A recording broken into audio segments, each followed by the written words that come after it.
ప్రభుత్వ మెడికల్ కాలేజీలో 433 assistant professor పోస్టుల భర్తీకి సంబంధించిన ప్రొవిజనల్ మెరిట్ లిస్ట్ ని medical and health services recruitment board విడుదల చేసింది. ఒక్కో పోస్టుకి ముగ్గురిని సర్టిఫికెట్ల వెరిఫికేషన్ కి ఆహ్వానించింది. హైదరాబాద్ వెంగళరావు నగర్లోని Indian institute of health and family welfare ఆఫీస్లో ఈ నెల 22, 23 తేదీల్లో వెరిఫికేషన్ ఉంటుందన్నారు మెడికల్ బోర్డు అధికారులు. విద్యా అర్హత, కమ్యూనిటీ వంటి అన్ని సర్టిఫికెట్లతో వెరిఫికేషన్ కి హాజరు కావాలని సూచించారు. అయితే 22, 23వ తేదీలో వెరిఫికేషన్ కి హాజరు కాని వారు ఈ నెల 25న సర్టిఫికెట్లు అందజేయవచ్చని బోర్డు స్పష్టం చేసింది.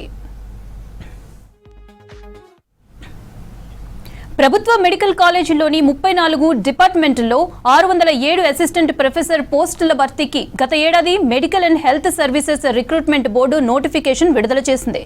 ఇందులో పీడియాట్రిక్స్, ఆర్థోపెడిక్స్, గైనకాలజీ, ఎనస్థీషియా డిపార్ట్మెంట్లలోని 174 పోస్టుల భర్తీ ప్రక్రియ ఇప్పటికే పూర్తయింది.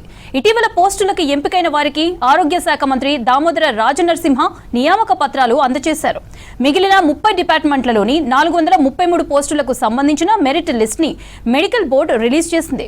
సర్టిఫికేట్ వెరిఫికేషన్ తర్వాత ఉద్యోగాలకు ఎంపికైన డాక్టర్ల జాబితాను విడుదల చేస్తామని తెలిపారు.